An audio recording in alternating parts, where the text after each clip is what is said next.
Ecotone और निकेत।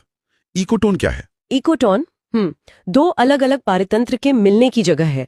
इसे एक बॉर्डर इलाका समझिए। बॉर्डर? जैसे जैसे जहां जंगल एक घास के मैदान से मिलता है या जहां नदी समुद्र से मिलती है, मैंग्रोव का इलाका। ये जगह बहुत खास होती हैं। खास क्यों? यहीं पर कॉर प्रभाव या एज इफेक्ट का जिक्र आता है। हाँ। इसका मतलब है कि इस बॉर्डर वाले इलाके में अक्सर दोनों तरफ की इकोसिस्टम से ज्यादा प्रजातियां और ज्यादा जीव पाए जाते हैं। सही कहा, क्योंकि यहाँ के जीवों को दोनों दुनियाओं के संसाधन मिलते हैं। जंगल के किनारे रहने वाले पक्षी को जंगल के कीड़े भी मिलते हैं और घास के मैदान के बीच भी। अच्छा, तो ये बायोडाइवर्सिटी हॉटस्पॉट्स बन जाते हैं। बिल्कुल, लेकिन इसका एक दूसरा पहलू भी है। ये बॉर्डर बाहरी खतरों जैसे इंसानी दखलंदाजी या प्रदूषण के प्रति ज्यादा संवेदनशील भी होते हैं। अब दूसरा शब्द, पारिस्थितिकी निकेत या इकोलॉजिकल नीश। इसे समझने के लिए मुझे स्रोतों में एक बेहतरीन सादृश्य मिला। बताइए। Address versus profession. ये सुनते ही मुझे सब साफ हो गया। हाँ, ये एकदम सटीक सादृश्य है। किसी जीव का पर्यावास उसका पता है, यानी वो रहता कहाँ है, जैसे जंगल का एक पेड़। और निकेत?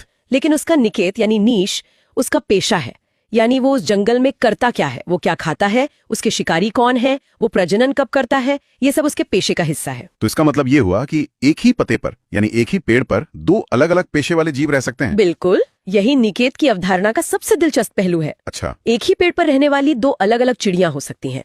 एक शायद दिन में सक्रिय हो और कीड़े खाती हो, जबकि दूसरी रात में सक्रिय हो और फल खाती हो। उनका पता एक है पर पेशा बिल्कुल अलग। वाह। इस तरह वो बिना एक दूसरे से सीधे मुकाबला किए एक ही जगह पर रह पाती हैं। ये प्रकृति का तरीका है टकराव से बचने और संसाधनों का अधिकतम उपयोग करने का। ये तो बहुत गहरा विचार है। अब पेशे से ऊर्जा पर आते हैं। किसी भी पारितंत्र में ऊर्जा का प्रवाह कैसे होता है?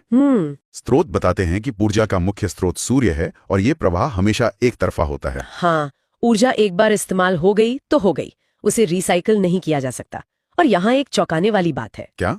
पौधे सूर्य की कुल प्रकाश ऊर्जा का, जिसे PAR कहते हैं, सिर्फ 2 से 10% ही भोजन में बदल पाते हैं। सिर्फ 2 से 10%?